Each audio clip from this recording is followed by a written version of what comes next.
Halloween is almost here again, making me curious about Halloween and Tokusatsu. But Halloween is more of a traditional American thing, and Tokusatsu comes from Japan. Halloween had its original introduction in Japan from American servicemen stationed there, but it didn't make any kind of big cultural impact. Halloween became more of an underground thing with the notorious Halloween trains, where primarily foreigners would do guerrilla takeovers of transit trains, dressed in costumes and create a moving party while avoiding the authorities and causing general mayhem, leading to protests featuring the slogan, "We Japanese don't need Halloween." You would think that that would be the end of Halloween in Japan, but as always, capitalism shined through. The start of a more widespread Halloween adoption in Japan comes from, where else, Tokyo Disneyland.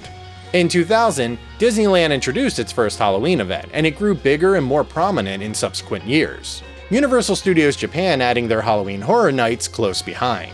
This had kind of a knock-on effect that other companies started to market towards. With Japan's love for a seasonal holiday, it just made sense for Halloween to catch on. With Halloween penetrating the zeitgeist of culture in the country, of course, we have Halloween Tokusatsu episodes, right? Well, there's fewer than you'd hope. And if you're like me, you love finding the perfect episode for Halloween. Here are a few I watched this year to get into that spooky spirit. Kikai Sentai Zenkaiger is a show that I've never watched, and episode 34 is an unabashed, true orange Halloween episode that just so happens to make you feel like you're on speed. I imagine this episode is a bit more bearable if you've watched Zenkaiger, knowing the character personalities and the stakes of the show. I, however, didn't, and wanted to see what this episode would be like as a stranger to the series. It's not bad. It's incredibly fast-paced, and the episode has almost no downtime. It's like a shock to the system. The plot is straightforward, and somehow I still feel like I missed it inside of all the chaos of the episode. There are a bunch of zombie-like trick-or-treaters with pumpkin hats being controlled. Of course, a monster with a little pumpkin on its head is causing all the chaos. When, the pumpkin head goes flying and everyone, good and bad, goes searching for the pumpkin. With Halloween hijinks along the way as they find every pumpkin in town except for the magical one. That's pretty much it. It goes by lightning fast. And when it's over, you just need to stare at a blank wall to recover from all the overstimulation. I am not using this episode as my gauge for Zenkaiger, as that would be incredibly unfair. Overall, I didn't love this episode, but I did love the amount of Halloween on display. From the trick-or-treating and zombie pumpkin crowns, to just seeing the spooky cats and ghost posters and decorations around the town. This episode just breathes that cute, endearing, childlike side of Halloween. Of course, this all comes together for one of the best mech battles I've ever seen on a Halloween-themed miniature set. With pumpkins on top of buildings, some covered with ghost blankets and dramatic lighting. The monster even has an all-out attack of spooky scary skeleton puppets and Halloween decorations. It's just a really fun scene. Overall, I think this episode is excellent for a younger audience that can laugh and have fun with its fast-paced speed. However, I enjoyed the abundance of Halloween decorations on display. And there is no mistake about what this episode is celebrating.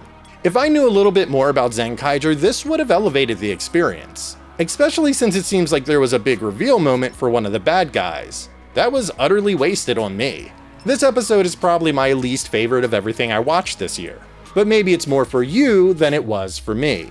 And hey, let me know if I should go back and watch Zenkaiger. So let's leave the Sentai series and go over to Ultraman with episode 17 of Ultraman Rube, titled We Are Friends. It's the morning of Halloween, and there is a Dada alien who's a little pupset at Pigmon. You see, Dada is planning an award ceremony on the only day everyone stops fighting. And your boy Pigman gave everyone, including His Excellency, the wrong date. So Dada needs to bring over some extraterrestrials, and it just so happens to be Halloween. Well, Asahi is trying to throw a Halloween party with nowhere to host it. You know, sometimes two problems just create one nice solution. So Pigmon brings the girls over to their place for a party. They love Pigman and Dada's costumes, talking about Dada's hair, and tickle him as they trace out the pattern on his skin, as Pigman just stands around looking, you know, like that. Then Suru shows up. Asahi's friends come out in Ella King and Zetten costumes and take a group picture. Everyone's having a great time. It's a really endearing and fun series of events, and is pretty carefree but entertaining in how sweet it is, until the brothers show up and wreck the vibe. Dada loses his mind and explodes into giant size, They have a big old Ultraman Rube fight that ends in Dada shrinking back down. And then, out of nowhere, his evil excellency shows up. And it's Booska, this thing. And if you don't know who Booska is, well, he was the star of his own show called Kaiju Booska. That aired in 1966. He's become kind of an icon for Tsuburaya. He was an iguana that was fed some experimental food and that somehow turned him into a deranged giraffe teddy bear thing with buck teeth. He just kinda pops up in the Ultra series from time to time. Booska punishes Dada in a little jar for being mean. Waxes poetically about how he just wanted a party where everyone could be friends. Everyone goes home and they sit around the table watching the Dog Plays and Leaves TV program. Pigman plays with Dada's jar, and Mitsuragi tells everyone they're gonna die. All in all, I love this episode. It's cute, it's fun and lighthearted and has some time to breathe compared to the Zenkaiger episode. And it has both Pigmon and Booska in the same episode. It is a moral episode and it talks about friendship and treating people and kaiju kindly, even if they're not loved by everyone. It's a good episode, and while it's not drenched in Halloween spirit like Zenkaiger was, it still has a lot of Halloween imagery and spirit to throw around. I say, give it a watch. Happy Halloween! There's one last episode that I want to bring up. While there are more directly themed Halloween episodes out there, I didn't watch any of those this year. An episode doesn't have to be themed in order for it to be perfect for Halloween. Sometimes, it's just about atmosphere. This year, for a bit of a throwback, I watched episode 5 of Kamen Rider Black, called Run Through the Maze Kotaro, or Kotaro's Run Through the Labyrinth. It just depends on what translation you want to go with. Spoilers! I love this episode, and I think it's a great Halloween watch. It opens with a young girl trying to escape a mob of villagers in a mist-filled forest on a stormy night. In just the first 14 seconds, it creates a perfect dire atmosphere and cuts away to the Goat Kaijin, controlling everyone's mind. Kotaro visits the girl from the beginning of the episode in the hospital.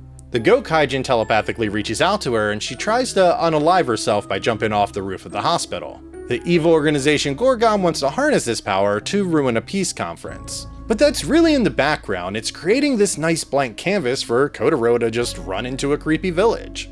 When he arrives, he meets the Children of the Corn, who are bullying a kid and destroying farm crops. When Kotaro helps the kid, he's surrounded by zombie-like villagers asking where the village leader is, only interrupted by the banging of a nearby bell. It really creates a foreboding atmosphere and paints Kotaro into the corner. These are not monsters to fight, but people. I just love the vibe of the village. You have these mindless husks of villagers who are worshipping at a goat head altar. It just does so much in such a short amount of time to establish this thick feeling. I was taken to the village leader by a small boy where you learn the history of what happened to the villagers, eventually following everyone to the Goat Kaijin, rubbing his horns to emit a hypnotic gas, and ritualistically dances around the fire, creating visions of a goat-headed devil. Kotaro is attacked by villagers and transforms to fight the Goat Kaijin, who shoots fire out of his crotch to make explosions.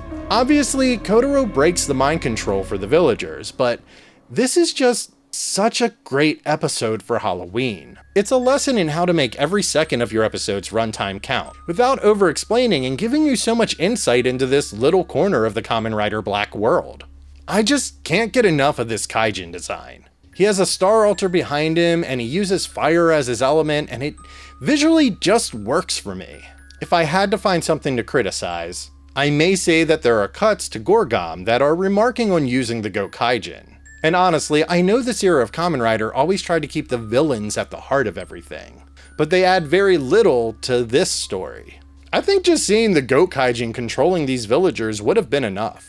For an episode that expertly uses its entire 20-something minute runtime, this is really its only misstep. So if you're looking for something to set the tone for Halloween, this may be the perfect episode. It feels classic, but still cool. And if you're not a big Showa-era Kamen Rider fan, there's still something alluring about the atmosphere of this one. So that's what I watched this year to get me in the mood for Halloween. So how about you? What tokusatsu do you watch for Halloween? Doesn't have to be something Halloween themed, just something that captures that spooky spirit. Happy Halloween. I'm Hi-C, and I hope you keep watching.